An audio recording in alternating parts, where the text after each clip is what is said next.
Hi everyone. For this podcast I spoke to John Dicey.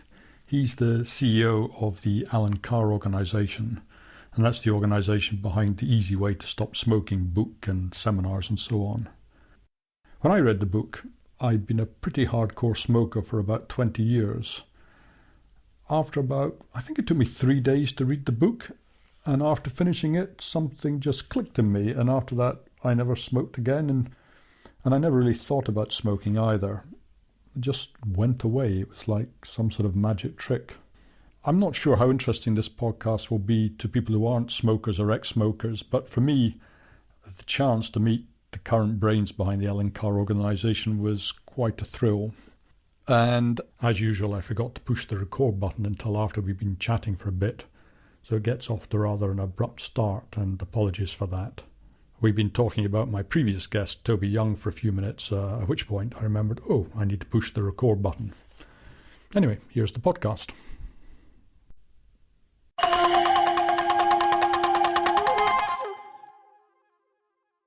He is, yeah. I could listen to him for hours, you know. Yeah, and I afterwards I felt stupid because I thought, well, every time I said anything, it was just something stupid. He has this nice voice. He thinks in entire paragraphs. I wouldn't have said so. I really generally enjoyed the interview. I think it was great. But there's a number of stories like Toby's which are kind of shocking. God, what kind of world have we ended up in? It is a world where I think we've all made huge mistakes in the past, and not got away with them is the wrong description, but they haven't been recorded for posterity. They haven't been broadcast for most of us. But I think now, for anybody under 30, it's going to be more and more common. People digging up whatever it might have been, somebody said as a joke or whatever else, and no, it's just normal. Yeah, I think it's just one of the social media thing is so immediate. I have to be very careful because I sort of run the Alan Carr account, and there's very little personal stuff you can put on there. But it would be really easy to get drawn into something when e-cigarettes, vaping, kind of was at its height. The drive towards it was at its height. I experienced some really unpleasant stuff on Twitter from the pro-vaping community. What is your feeling on vaping? Yeah, my view is anything that helps people to quit smoking is brilliant. You know, and welcome it with open arms. And I'm sure there are people who have quit smoking using vaping, and that's fine. So from that point of view, why should I have a problem with it? The fact that it, and I've seen this from a long way off, was bound to act as a gateway to smoking for youngsters. The fact that it was bound to act as a gateway for former smokers to go back to smoking or nicotine addiction was lost on a lot of people. So that's huge.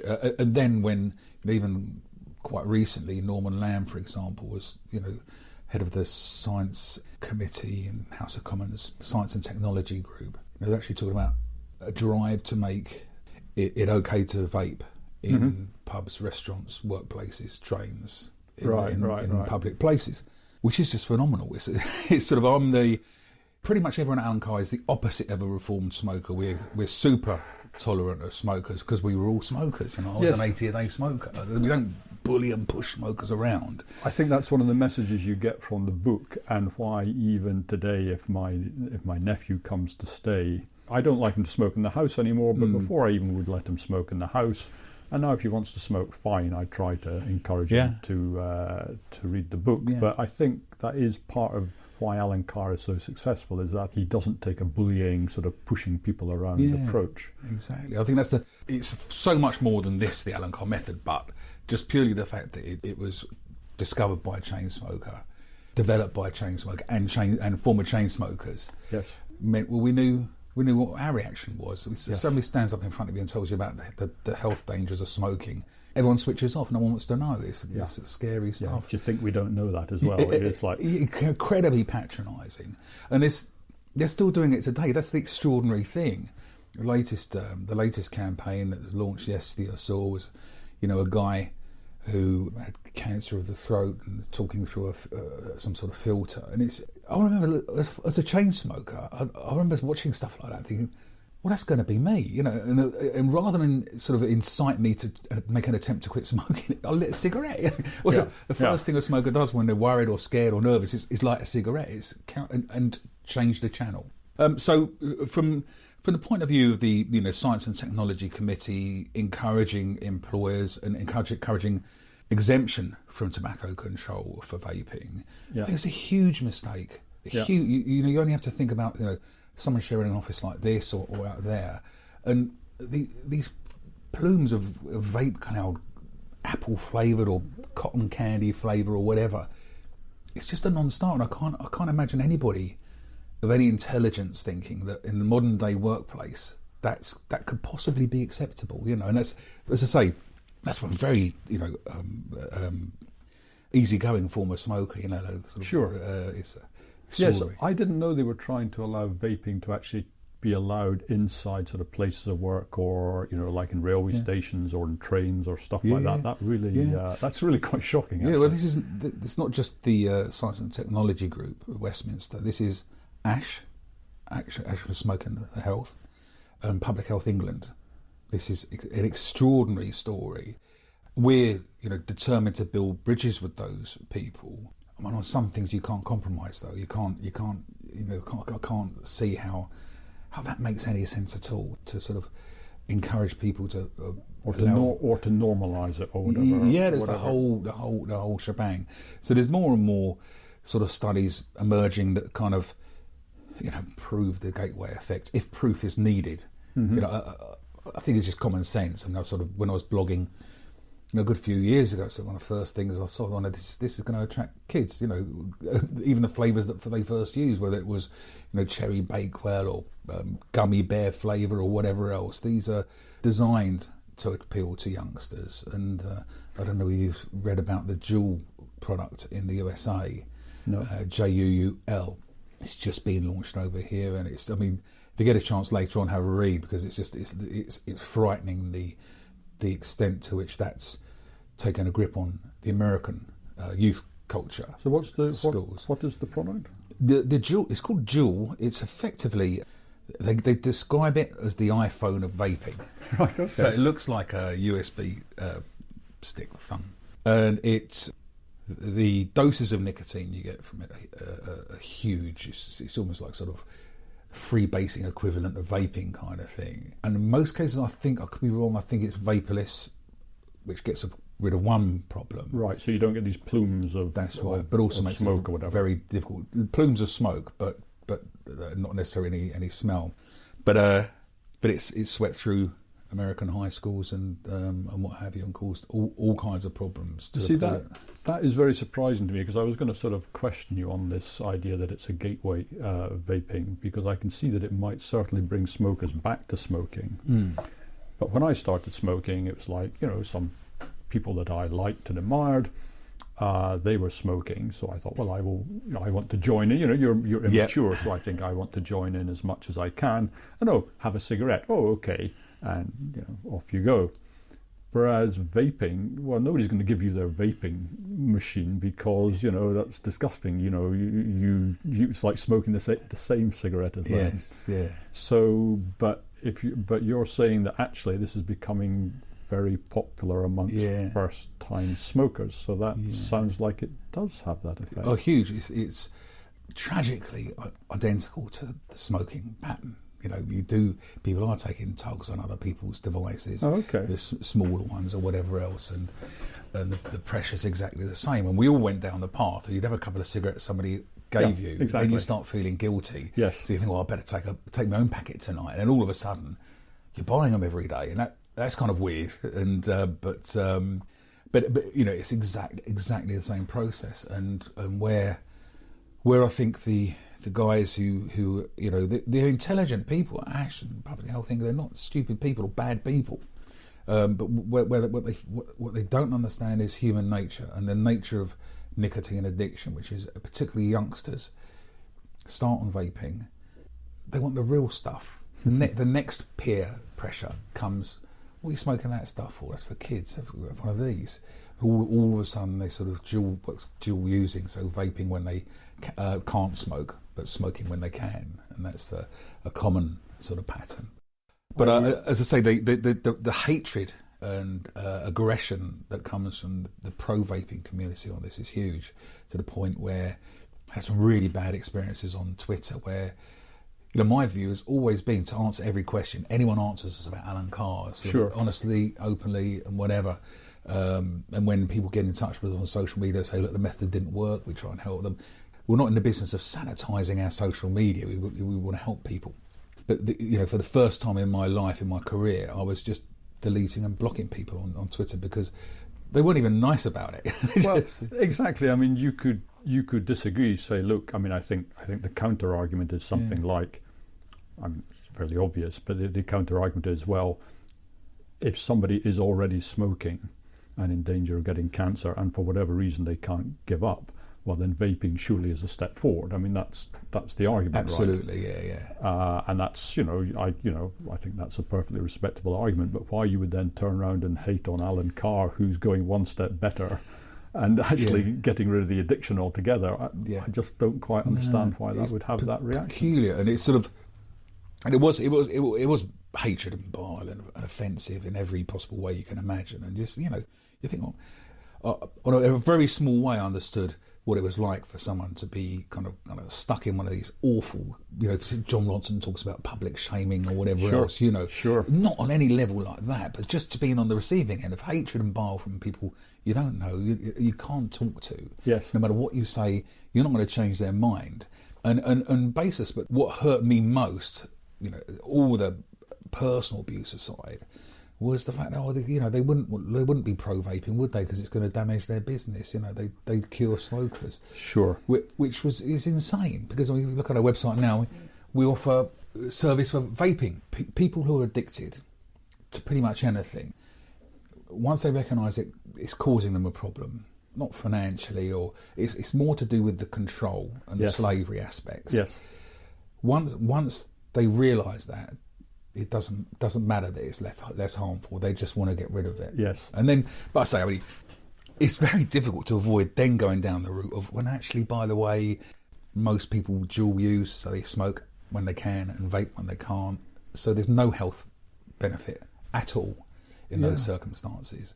And this huge generation of youngsters who have found nicotine use to be normalised and exacerbated in terms of the flavours that are mixed with it. There's, it's quite commonplace for cannabis oil to be introduced to the stuff as well. It's completely, the tank machines people are using as well. You regulate your own nicotine intake. It's kind of, but it's also rather odd for them to sort of. I mean, I find their arguments sort of a little bit hard to take if they say, "Oh well, you want to go this route for financial reasons," as if vaping were sort of a charitable institution, which clearly it isn't. It's a commercial enterprise, and I guess what you're saying is, if you're not ready to give up altogether, by all means start with vaping and then give up altogether. Yeah. So you're not saying, "Oh no, you must keep smoking cigarettes." Yeah, no, exactly. No, exactly. I mean, I would never prescribe vaping to anybody. I'd say, well, what's the point? You might as well just... Yes. No smoker thinks they're ready. I mean, I didn't. 20 years ago, I came along to the Alan Carr Centre in Rains Park. It's around the corner. And I was convinced it was going to fail. I had no intention of stopping smoking, really. Yes. I sort of hassled in to come in by my wife. I'd read Alan's book 2 years before. Oh, really? I've got the same edition in my office somewhere. And it really spoke to me in terms of, God, this bloke knows, he's inside my head. To the point, I'd finished it. I don't know why I didn't stop smoking, but I was still saying to my friends, you got to get this book. It's brilliant. While I'm smoking a cigarette, it had that impact on me. So, to an extent, she was pushing an open door when she said, there's this place. Oh, Alan Carr, I remember him. But I came along on the understanding of a deal, and I sort of said, look, if I go and it doesn't work, you're not allowed to hassle me or nag me or moan about smoking for another year. 12 months free. And or even give me a funny look, I can smoke in peace for a year afterwards if it doesn't work. It's going to chain smoker heaven. Yeah.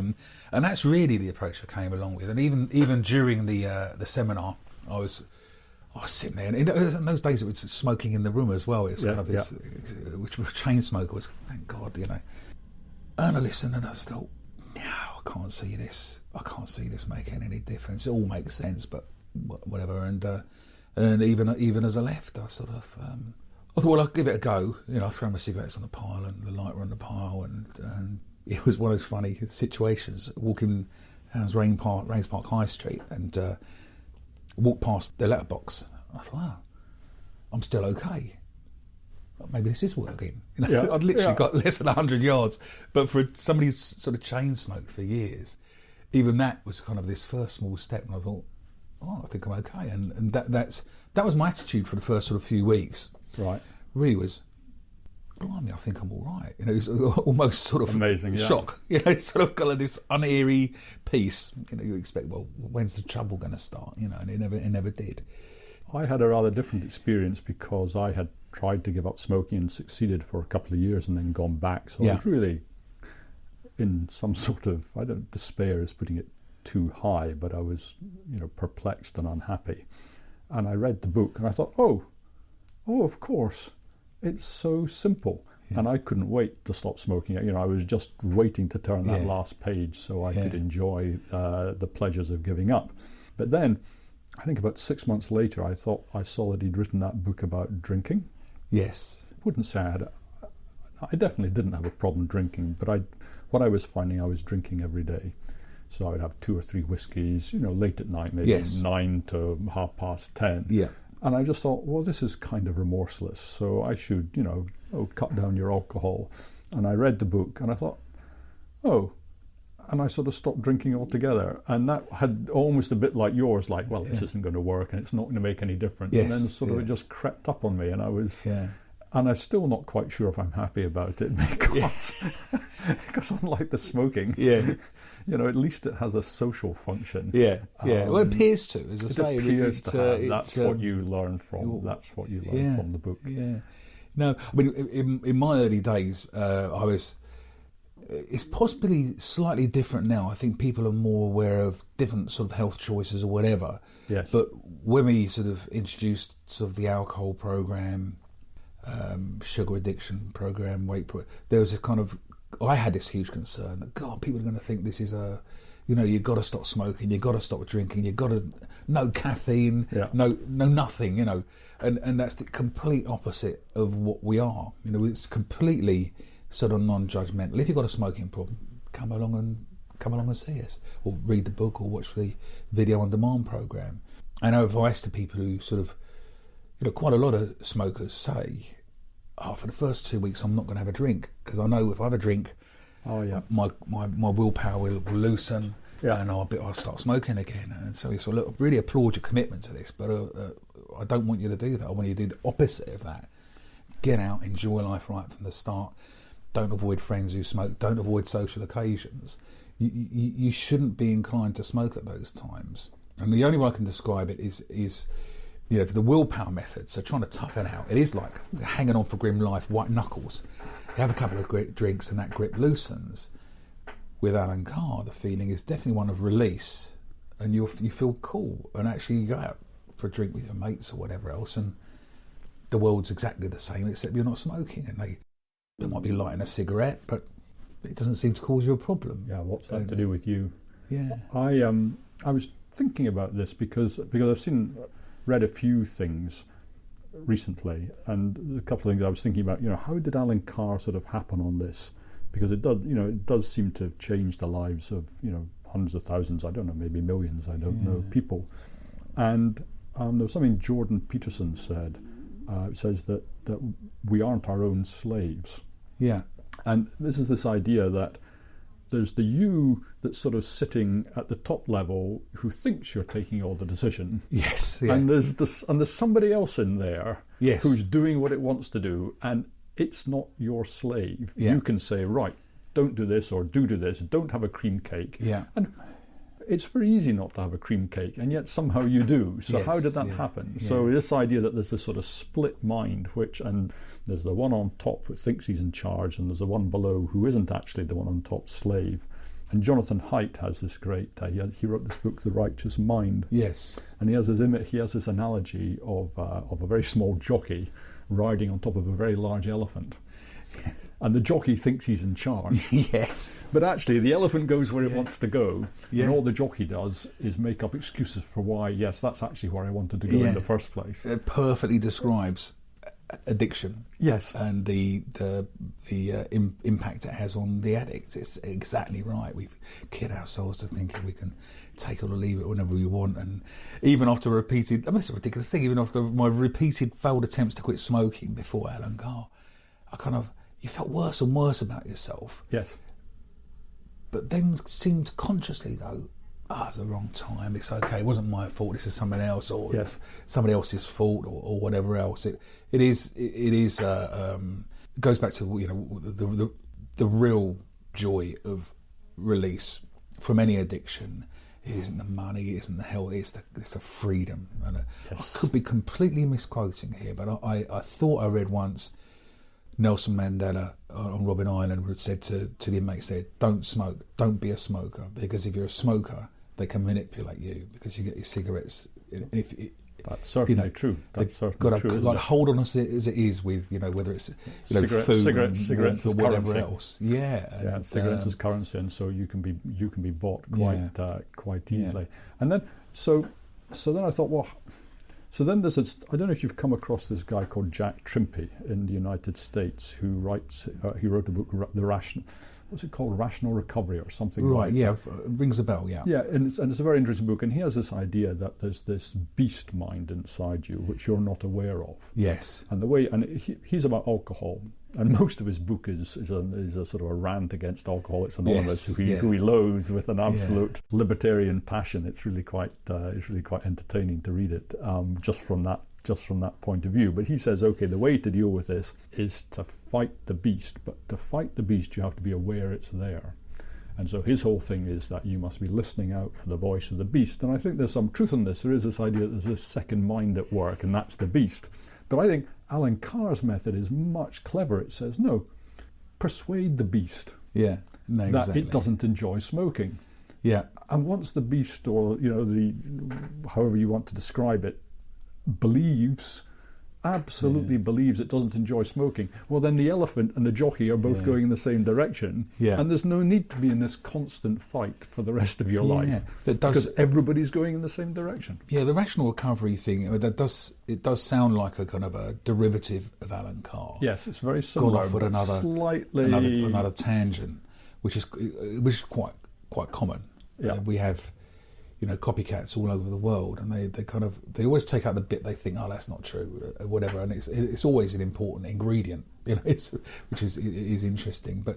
But yeah, it's sort of the big monster, the little monster, and the fact is the little monster is the addiction. It's very weak, and most people just don't realise that. Even with serious drug addictions, even with serious alcoholic issues, the addiction is incredibly weak. There's some discomfort, but we will put up with discomfort. The real difficulty, physical difficulty, people experience with cigarettes or alcohol or whatever else, it comes from the mind, a mental process. The big monster, little monster. I mean, the big monster really is more than just the mind. I mean, I don't think Alan sort of gives the big monster any power. It's really just the brainwashing from birth. Before we even light our first cigarette, we're kind of convinced that it's cool and sexy and glamorous and tough or whatever.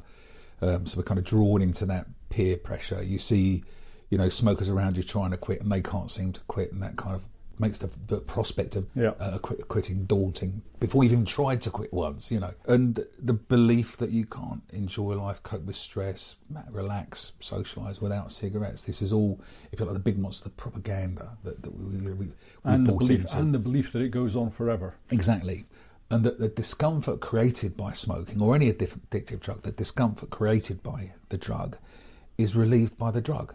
Yes. It seems to be so. When you're in the addiction, I mean, it seems so, to anyone who isn't addicted to anything, it probably seems ludicrously simple. But as an addict, without even thinking about it, you take another hit of whatever drug it is you're addicted to, the feeling of discomfort goes that you experienced, and you feel better. Yes, well, that's his fantastic analogy that it's the pleasure you get from taking off tight shoes. Yes. So, are you really going to go on around wearing tight shoes for the rest of your life for the pleasure of taking them off? Yeah. Well, of course not. And I don't think it is obvious to people who are not addicted. I think people who are not addicted seem to have zero insight into what it is. Into what it is to be an addict. I agree. I mean, again, going back to rational recovery, is the difference, I guess, big difference with Alan Carr would be, rather than convincing the part of the mind that smoking isn't pleasurable, or sugar addiction, sugar isn't pleasurable, it rather than convincing it just reveals it. It's a statement of that's fact. That's right. But he has this he still wants it to be a battle, and I think that's the wrong way, because eventually, there's a good chance you'll lose that battle. Yeah. But if you get your other half on side, well, how can you lose? Because you're both going in. You're not fighting anymore. Everyone's going in the same direction. Yes, exactly. yes. But I still like the Trimpey thing, because I think it is important to understand there is another voice, and it is quite clever at sort of pretending that it's you, but actually, the jockey on top is not the elephant, and it's quite good, and it's quite good to understand that. Yeah. Look, John, do you want to say a little bit about yourself and how you sort of came to know Alan Carr, and how you came to be? Are you the managing director? Or? Yeah, CEO. And senior therapist, if you like. So it's a poacher turned sort of gamekeeper thing, really. That I would explain how I came to hear of Alan Carr and go along to the clinic in Rains Park. And pretty soon after that, I thought, this is what an amazing thing what the guy was. I want to do that. How long ago was that? So we're in 2018 now. That was 1997. 1997. Yeah. So that's 20 years ago, basically. Yeah, that's right. And very shortly afterwards, I thought, no, I want to get involved in this. This is extraordinary. This is once you're free, you can actually look at your life as a smoker with complete honesty, and you can admit some stuff you would never admitted before. I kind of knew it was going to kill me anyway, but when you're a chain smoker, when you're smoking 60 to 80 a day, every day the clock's ticking, and whatever. So that kind of released, okay, I've done myself in a bit here, but I feel great. Thank God I'm free. It's a great feeling. So rather than it being any fear of going back to smoking that motivates you, it's this kind of joy of release. It's a brilliant, brilliant feeling. So I got in touch with Alan and Robin Haley, who's now chairman of Alan Carr, and just ever so enthusiastically said, look, can I get involved? And they said, well, we haven't really got any openings at the moment. And I said, well, look, do you mind if I do some work for you? It's free. I'm so grateful for what you've done. I just noticed a few things during my experience that I think could really, really help you. And it's just really simple stuff. Getting another telephone line, send out confirmation letters with instructions rather than talk people through instructions. Just silly little things, which Robin really appreciated. And he said, John, I still haven't got anything for you. And I said, well, that's fine. He said, I had some more ideas while we've been talking. So I sent a few more ideas, and it really was Alan's favourite word was serendipity. It was one of those moments where an opening occurred, and I jumped in with both feet. And you'd already done the job interview over the last month, right? Yeah, it was really, really unusual. So I took over Alan's first clinic in Rains Park. Trained as a therapist, and that's all I wanted to do. So at the time, I had my own shareholder in a relatively new business in the hospitality industry, which was going really well.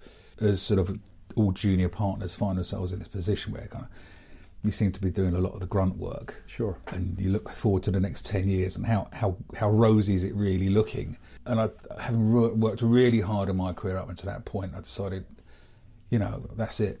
I'm going to do this. It's sort of a getting out of the rat race thing. Really how it felt. And most of my friends thought I was mad, but I did. I trained up quickly and did my first stop smoking session in 1998. So pretty quickly, and it was just the most terrifying thing I've ever done. I never have been a natural speaker. Presenter, it wasn't my bag at all. Mm-hmm. which is unusual. This thing appealed to me, walking into a room full of smokers and leading them to freedom, sort of thing. So really, sort of, that was a kind of huge obstacle to overcome. I think I overcame it just with sheer enthusiasm. I really wanted to do this. Didn't see why I shouldn't be able to do it, and it worked. Bloody hell! You do the training, and you're still terrified. There's self-doubt that, God, maybe the magic is in Alan, the man in the chair.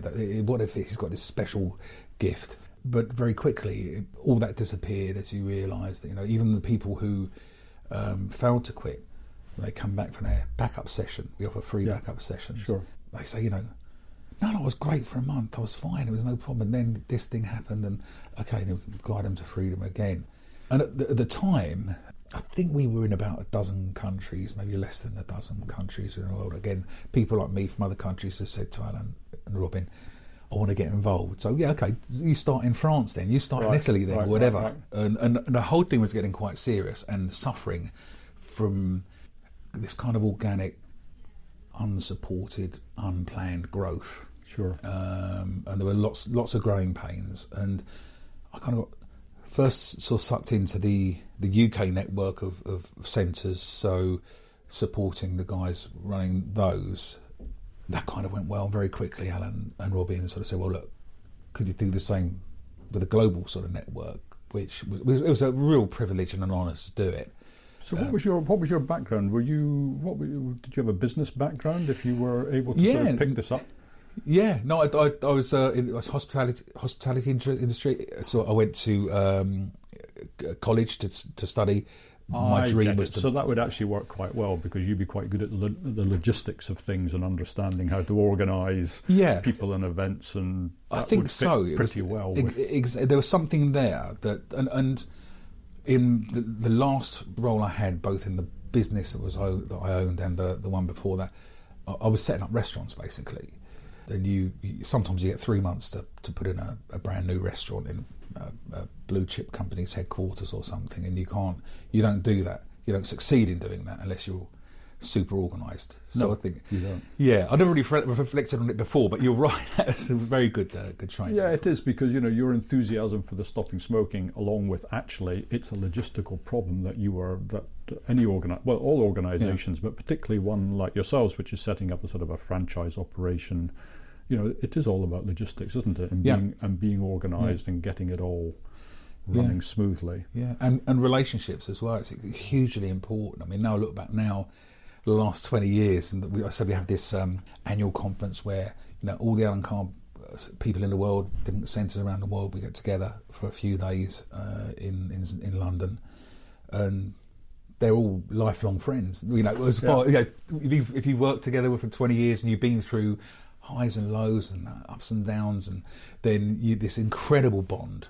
And I think that creates its own momentum. So new people coming on board see this thing going on, and the fact that everybody rubs along well, regardless of colour, race, creed, nationality, location in the world, or whatever. It's a real dynamic. Let me because this is a question I had.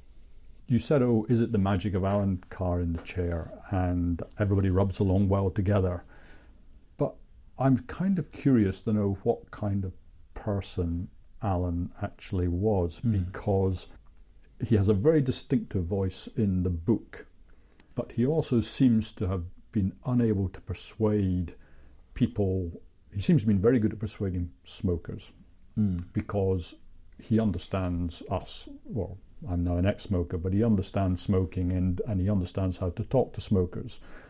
But he didn't seem to be able to talk to the NHS or to the health professionals. So what sort of person was he? Yeah, those are two great questions. Don't let me forget to come back to the last part, which is really, I think, is a really important one. He was undoubtedly a genius. I owe my life to him, literally, and he made something which previously appeared to be impossible or complicated. He turned it into something very, very simple, and he didn't have any time for gimmicks, or didn't suffer fools gladly at all. It was an absolute pleasure to work with him. really challenging. You know, I think you find anybody who's been mentored or coached by someone like that knows there's very special challenges involved in there. You know, most of the time he was right about everything. You know, but there were times when he might have been wrong. Those were huge challenges, but we worked really well together. I think with Robin Haley as well. I think he appreciated the fact I wasn't a yes man. I get very bored with anybody who works for me or I deal with constantly. Yes, you know, whatever. I want to be challenged, even if it's uncomfortable at the time. Even if you've got a big pressurised decision to make. If somebody thinks that's a mistake, I want them to tell me, so that you know that's how things should be. You know, so he was brilliant to work with. It was never a dull moment. But I get the sense he was quite. I'm trying to use the word simple. He seemed to have a very direct style. At least that sort of comes across in the book, but I don't know to what extent, you know, I'm really able to read his personality from the books. But he seems to have. I just wonder what he was like, just as a person. What was his personality like? He was great fun. He was a real talker. You know, if you were out to dinner, you know, with a table of 10 or 12 people, pretty much everyone ended up listening to Alan. Not because he sort of barged into the, but he always had a story about something. He always had something to say about something, and it was always engaging, always interesting and pertinent. You know, making him out to be a complete saint. But he really was. Such a huge influence on me, but it wasn't fawning. It wasn't sort of people sort of sitting down like listen to Alan like the disciples. It was he was genuinely interesting to chat to. And was he a nice person? Was he a kind person? Or what was? Yeah, I think I always found him to be. He, as I say, he didn't suffer fools gladly, and I think that's where we kind of come on to the second part of your question, which is the failure to engage well with the NHS and Department of Health and what have you. And I came in, as I say, 1998, and the relationship had already soured. Yes. And I think it's one of those situations where I think it's hard to imagine the circumstances he was in then. You know, he thought he had this brilliant thing. This was a cure for smoking. Right. He honestly thought he'd be welcomed with open arms. And this, we talked about the scale of Alan's success earlier. We talked maybe thousands or hundreds of thousands or whatever. The best estimate is about 30 million smokers worldwide. The books have sold 15 million copies worldwide, and we know that each book is read by I don't know how many people or whatever else. So it's a huge impact he's made. You know, maybe we should talk later on about how little recognition he's had even now. I wondered. Let's carry on the subject that we're on. So I think in that context, he got this thing that he knew worked, and the book had done ferociously well. He actually wrote the book because he couldn't see enough people. You know, he was doing group sessions by this stage, and I see. Couldn't keep up with that. So the sort of the session started, and then he thought, okay, I should write a book, and so I can get a wider audience. Yeah. Well, just really, he was a very practical man. His thinking was, I can only see so many people. Right, I'll put it down in a book. And again, everyone thought he was mad, and they said, why would someone pay, you know, however much he was charging at the time, 90 quid to come and see you, if they can get the book for £5 or something? It was ridiculous. But very quickly got picked up by Penguin. So he self-published it initially. Penguin picked it up, and it went onto the bestsellers list. So at this point, right, you know, say when I got involved, I think we're in about 10 or 12 countries worldwide. We're now in over 50. So it's been a tough 20 years. Sort of. But why has the NHS? I mean, maybe you can say a little bit about the nature of proof that's demanded by sort of the scientists and the scientific community. But it does seem to me that the system is set up. If you're a drug company with a large budget, you can deliver the proof that's demanded. Whereas if you're somebody like the Alan Carr organisation, that seems to me to be extremely difficult. And I don't quite understand why, if you go onto Amazon and you look at the reviews, why is this not a form of proof? Because when I read the reviews sometimes, which I sometimes do just for pleasure, I think, yes, I recognise almost all what people are saying. And they go on for paragraphs and paragraphs, almost crying with gratitude. Yes, yeah. And somehow this doesn't count. Yeah. And I just find it odd that nobody inside the NHS has sort of picked this up and said, do you know, there might be something worth exploring here because, you know, cancer and lung cancer and smoking is a big problem for us. And I just don't quite understand how the two of you have missed each other. Yeah. Well, I think initially, as I say, Alan expected to be welcomed with open arms, but he kind of met with a sort of hand in the face kind of thing. I think there was suspicion. Who was he? He wasn't medically qualified. He was an accountant. This bloke who flogged this book, Stopping Smoking. I think 10 years later, 15 years later, I think government might have had a different approach to something that was emerging like that. Right. So that was sour right from the beginning. There was no bonding. So presumably he would say, "Oh, you're idiots," not to, and he would sort of. Well, I mean, what were they worried about? I mean, it wasn't like he was selling poison. You know, quite the reverse of the tobacco industry. It was like, this thing works. There is no risk. Why wouldn't you give a copy of this book to every smoker in the country? What harm could it possibly do? He offered to give the method away many times to the NHS, free, to have it, you know, but didn't even get a reply. So no, I think the crucial issue is the influence, if you like, of the pharmaceutical industry, whereby they had a monopoly on smoking cessation since pretty much the mid-90s in terms of nicotine patches, nicotine gum and other nicotine products. And all the research they did, all the randomised control trials they did, eventually they did some that showed, you know, it had an effect, and therefore that became it. So the criticism from, if you like, the medical establishment, scientific establishment was, well, this is all very well, but you don't endorse the use of nicotine patches and gum, which are an evidence-based treatment for smoking cessation. Now, the fact that you know, any nicotine substitute, any substitute of any sort, goes completely against the Alan Carr method didn't occur to them, even though I understand why Alan was so frustrated by the whole affair, because I walked straight into it myself and I just found it amazing.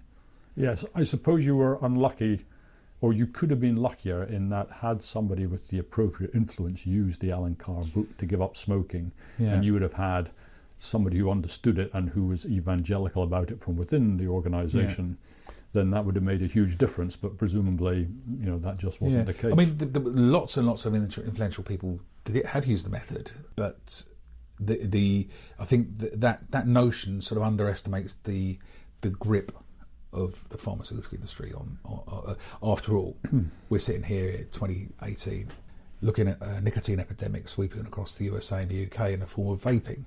This isn't an accident. Who benefits from that?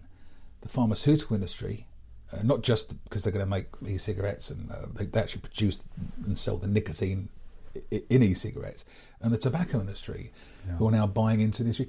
Now, it's not rocket science. Then you kind of look at, okay, the Treasury earns about £13 billion a year from nicotine taxation, net of spend on National Health Service for treating smoking-related illnesses or whatever else. And you can get sort of very conspiratorial about it, or whatever else. Yes, I don't think you actually need to. Well, I don't think you need to be conspiratorial. I think that there's that great saying that if a man's livelihood depends on him not understanding something, then he won't understand it. Yes. And he really won't understand it. It's very, you know, it's a bit like this jockey and the elephant, you know. Yeah. You know, he won't quite understand why he doesn't understand it, yeah. but he really genuinely won't. That's a very good point, yes. Yeah. And so you don't have to imagine there's some sort of conscious conspiracy, but if the arrangements that are in place sort of suit and work for everybody, there's no incentive to think outside the box. No, that's right. And I think, I was just trying to think back to when I became sort of CEO, MD, probably 8 years ago or something. I mean, for 20 years I've been trying to get a randomised control trial done on the method. So we've been trying to do it. For the first 10 years of that, it just seemed to be impossible, because all the sort of the so-called experts we spoke to said there needs to be a blind trial, which means you need a placebo to trial it against. Well, what's a placebo for a spoken method? You know, somebody talking about 18th century French literature versus someone talking about Alan Carr. You know, here's a book of poetry. And I mean, we actually had these kind of conversations with people, and we gosh, our life would have been easier if we managed to do this 10 years ago. But this year we're breaking through. So any day now, the Irish government will release the results of a study comparing Alan Carr's Easy Way to Stop Smoking centres to the Quit.ie programme in Ireland. So the kind of results for it is going to be published in the biggest tobacco journal, peer-reviewed journal, and the results are excellent. So that's kind of, you know, home run at last. Well, I'm so pleased, because it's very frustrating as a smoker who's used the method to give up. I think, well, I don't need proof, because I picked up the book a smoker and I put it down a non-smoker. I'm pretty clear that this book caused me to stop smoking. But that, as far as science is concerned, and understandably so, that's just an anecdote. But for me, it's as clear as if I dropped the apple and said, there's something causing the apple to fall to the ground. You know, it's just very clear to me. But you can't, you know, otherwise you end up with homeopathy and so on. If you don't have some sort of, you know, you have to have some sort of rigorous procedure. But if your rigorous procedure cuts out a method and allows, you know, tens of thousands of people to die, you know, prematurely of cancer, you know, there's something wrong with our our methods of sort of testing these things. It's pretty much down to, you know, to Big Pharma, not necessarily in an evil empire kind of way, but just their grip of the smoking cessation services, based on this huge amount of evidence from RCTs, which are, but rather like sort of London buses, you know, wait ages for one and then two turn up. You know, we have the results of this RCT in Ireland about to be released around the same time as we were engaging with that. By invitation from the Irish government, this is kind of give it our first proper engagement with a national government.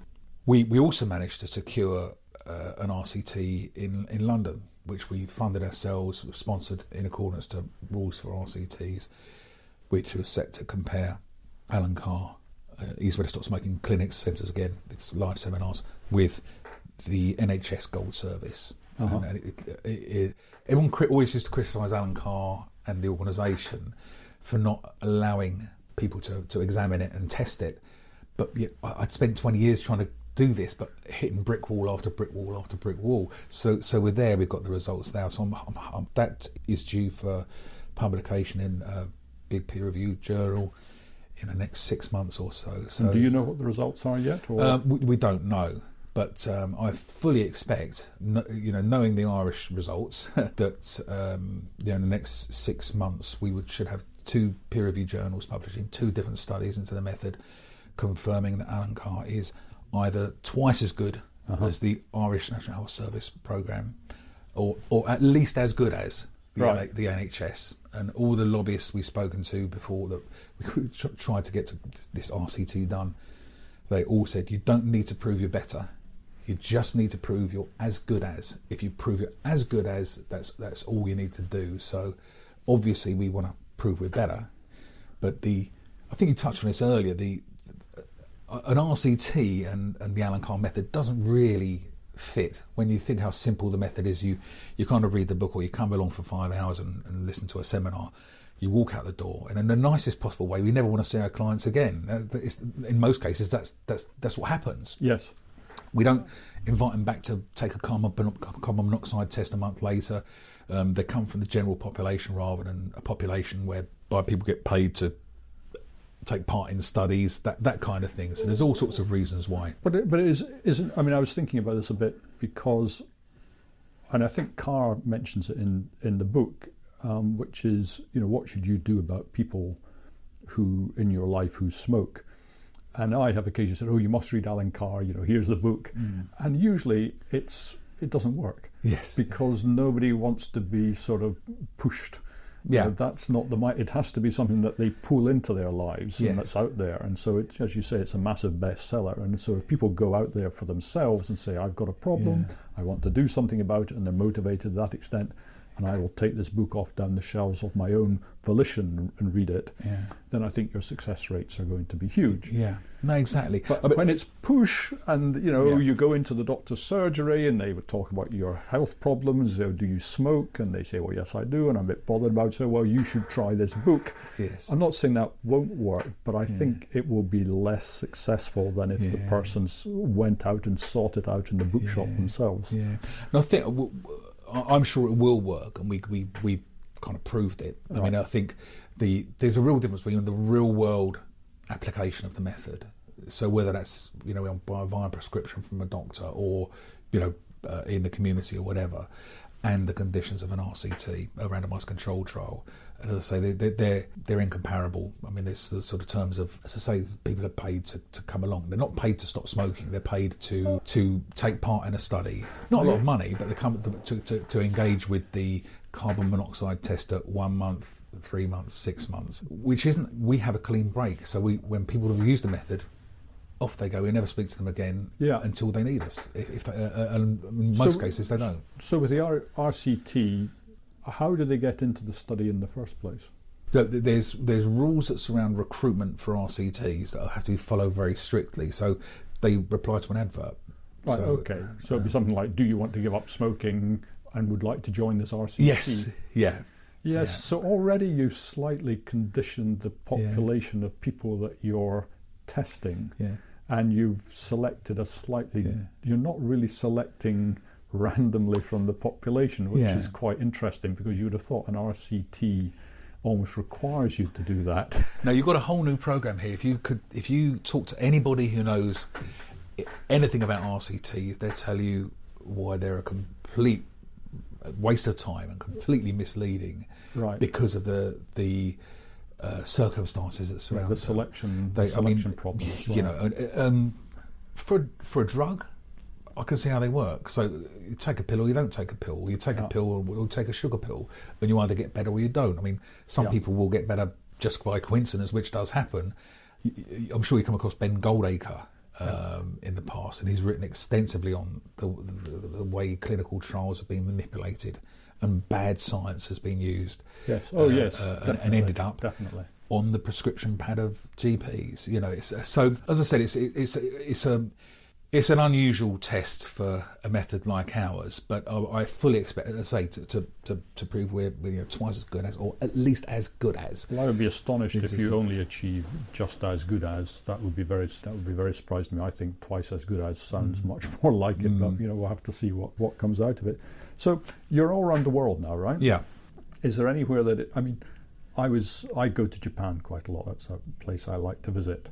When I go to Japan, it's quite interesting actually. In Japan, it's changing now a little bit, but the rule used to be, and still is to some extent, that you can smoke indoors in restaurants and in cafes. Yes. But you're not allowed to smoke outdoors. Yes. I think the idea is that you might brush your cigarette up against somebody's clothing or something like that. So outside there's designated smoking areas. Yeah.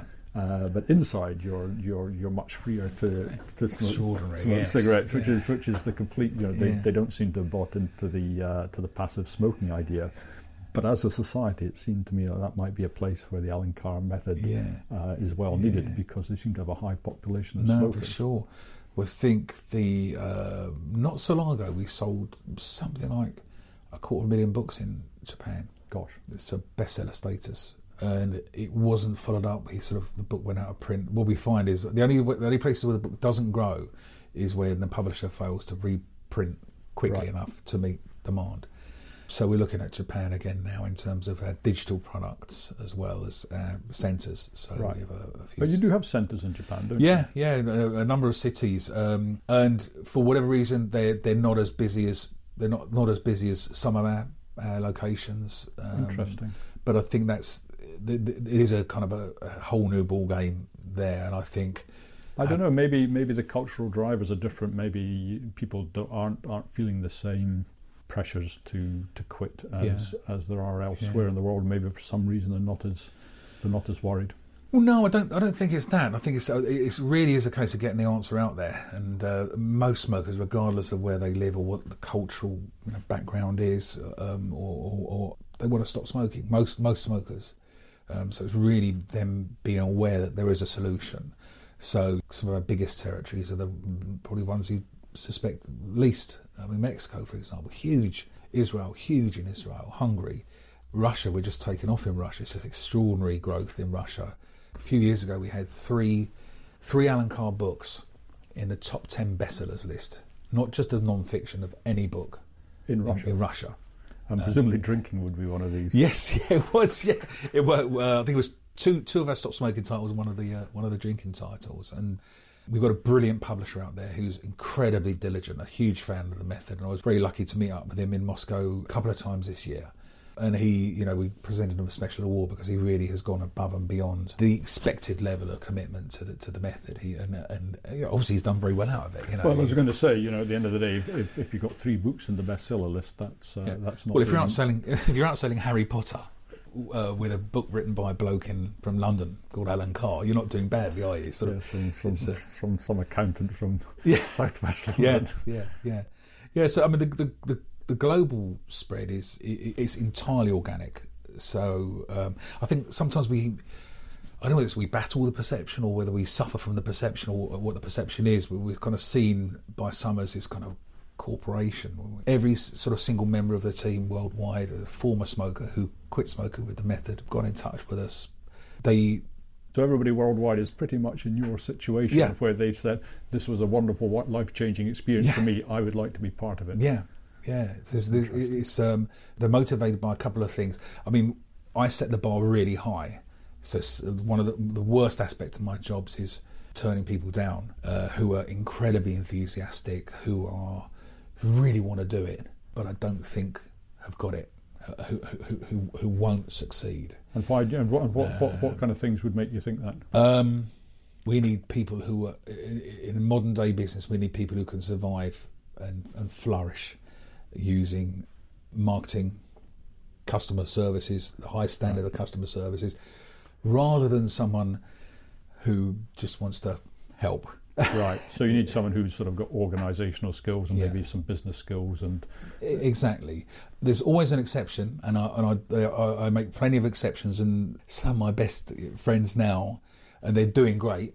Don't get me wrong, but I mean, particularly in key territories where we have lots of applicants, I'm not doing my job if I choose someone who's nice but is going to trundle along in a comfort zone, ignoring the guy over there who's a bit of a challenge, is incredibly enthusiastic and very, very capable and well resourced, and so it's kind of it's an interesting balancing. So Rains Park, I guess, everybody who is an employee of, because presumably it's kind of sister companies, franchise type setup. So how many people actually work for the Alan Carr organisation? We've got about a dozen employees. So this is our only we have small premises in Upper Wimpole Street in London. Okay. Where Chairman is based. But this is it really. It's sort of probably, I would have been pretty embarrassed 12 years ago if we were talking, sitting at the old sort of premises in down the road, where huddled into a corner somewhere. But so all the best, now you've got this palatial. now you've got this palatial.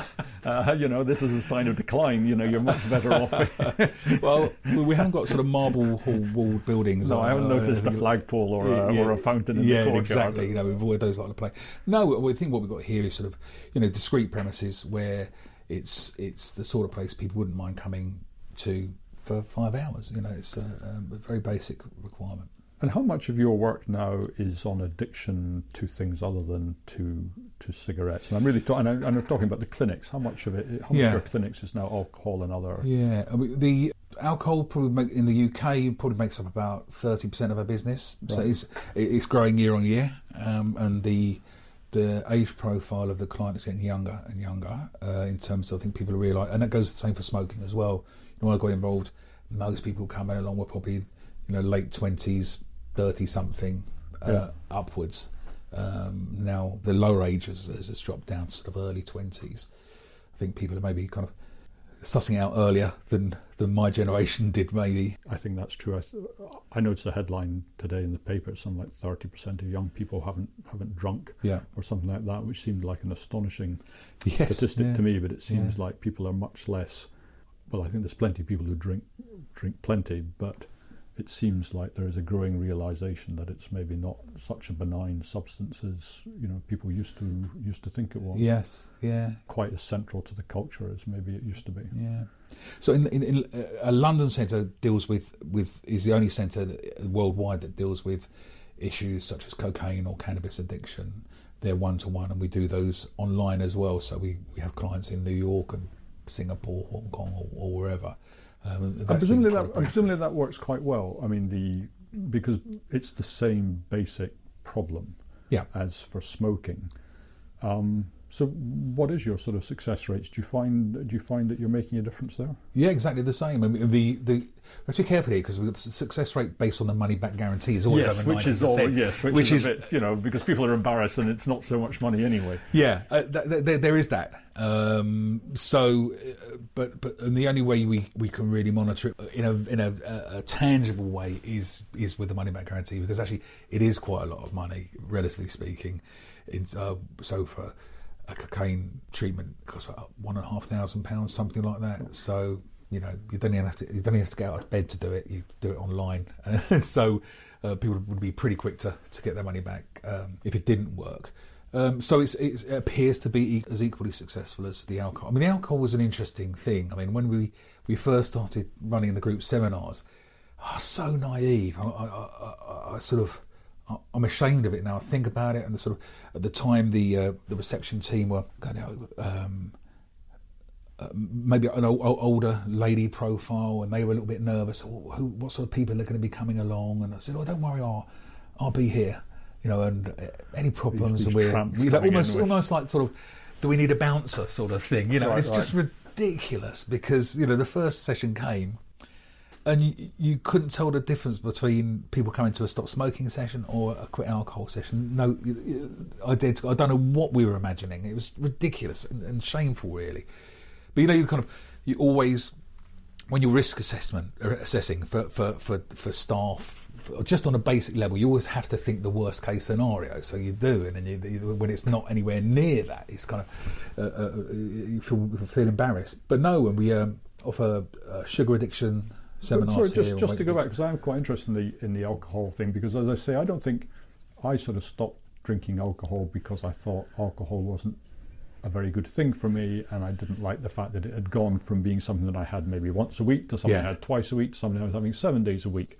But I wasn't drinking during the day, I wasn't even drinking early in the evening, so I don't think that I was what most people would regard, I just wasn't an alcoholic, and that's it. But what percentage of people who do your alcohol thing, just in rough terms, do you think have a very serious problem, and what percentage are, I just don't like this in my life anymore and I want rid of it? That's a great question, and I would probably say it's the old 80-20 thing, so 80% they kind of fed up with it, they've had some bad experiences, they've embarrassed themselves once too often or whatever, and maybe 20% where things are very grim. Right. But I think if you talk to all of them, you'll hear some pretty compelling stuff.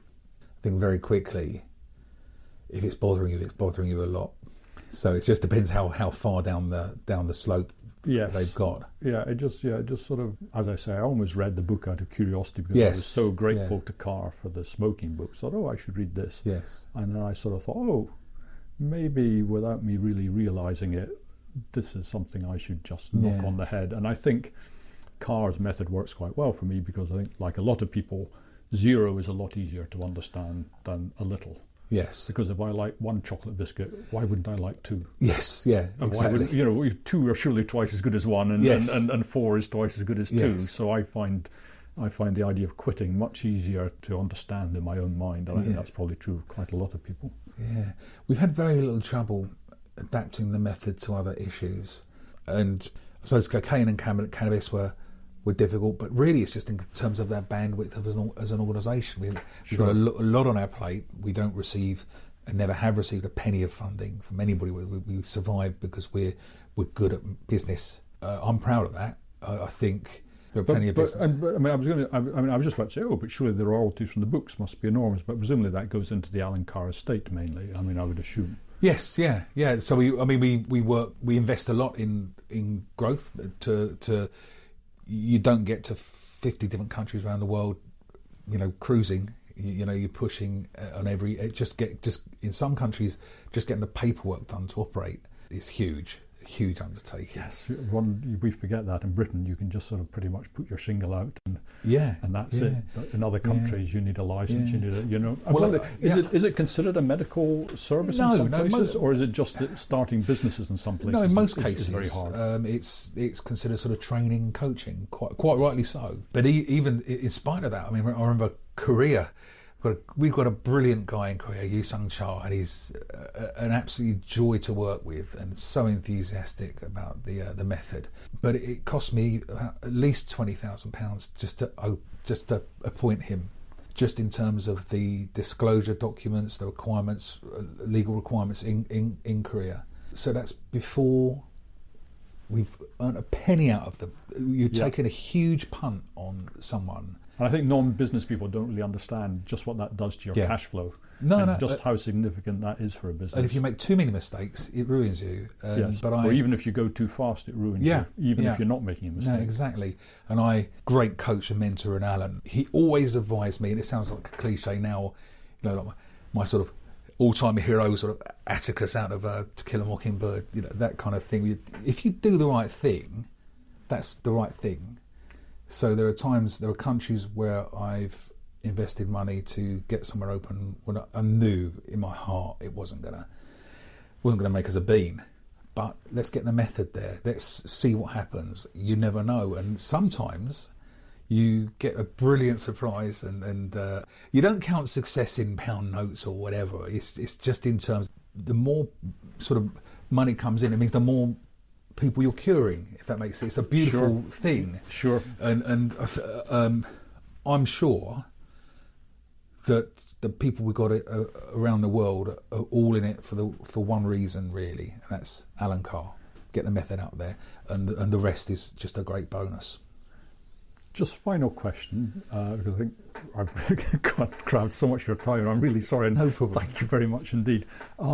One of the things I've noticed, every so often you come across it in some interview, on some chat show, on some YouTube thing, or just suddenly it kicks off, here's some celebrity endorsement. And I'm always interested to know, what's your role in getting these celebrity endorsements? Do you ask for them to be done, or is it people like myself who just are so grateful for having been taken off cigarettes that they're sort of happy to help? I'd love to pretend we've got a really slick marketing department that goes out there and seeks these people. We have no contact with any of them. In vast majority of the cases, they might contact us directly, dropping us a note. Most cases, it's the joy of opening a magazine and seeing, Michael McIntyre's just read the book or something. In fact, McIntyre and Chrissie Hynde were two. Chrissie Hynde was one that I had in mind. Yeah, and I just got a message through from someone that said, Chrissie Hynde mentions Alan Carr in her autobiography. It's in the text of the book and at the end in the epilogue. Yeah, you do realise you ruined her career because of her voice. Yeah, no, she's still got a great voice. Don't worry about that. I had my first crush on Chrissie Hynde when I was a kid, but no, she's still got a great voice for sure. But no, I think without exception, they all come via that route. We had Ellen DeGeneres just on a chat show mentioned she read the book. That was the other person. I was thinking, these Hollywood people, they don't get out of bed, except for money. Yeah. But no, this is just something that she was keen to share. Yeah. I think last year it was James Spader on the Tonight Show, the guy from The Blacklist, and he just, Ashton Kutcher. It's we don't. Well, you showed me around the building earlier, and there's sort of a wall of fame of all these famous people who have come here. Yes, that was quite impressive. Yeah, I mean it's lovely. I think from point of view of encouraging people to engage with the method, and even though sort of celebrity culture is kind of, if you want to be highbrow about it, you think, who's interested in that sort of stuff or whatever. Well, people are. It matters to people, and if somebody famous quits smoking and tells their fans about it, and as a result, some of their fans give it a go, that's beautiful, and that's the kind of, if you like, that's word of mouth, it amplified. And that I don't think I've ever seen an advert for Alan Carr. I think it's all word of mouth, and yet it seems to be just about, well, it's about the only method I've ever really heard about in Britain anyway. We rarely advertise. I mean, these days with sort of things like Google ads and Facebook ads, where if you want to occupy any space, if you don't have an advert in there, someone else is going to take the space. So there's a kind of defensiveness in that way. But no, I mean, I should pretend we've got a really slick advertising and marketing. It was all down to my advertising and marketing skills over the last 20 years. It's all that. But no, it's all word of mouth. And when Alan Carr started, and when I started, there was nothing clever about that. It was literally word of mouth. So people writing to a newspaper or appearing, telling their friends or whatever else. This is all pre-social media. I walked in on my first day with Alan Carr, and there was a typewriter on a desk. This is 1998. Now, I've been using a laptop for about 5 or 6 years or something, but that's where we were, you know, in the nicest possible way, and I'm not doing it down at all, but a typewriter with this on one phone, and you know where we are now is completely different. It's down to, for one reason, the method works, and it's gone on, as I say, to help an estimated 30 million.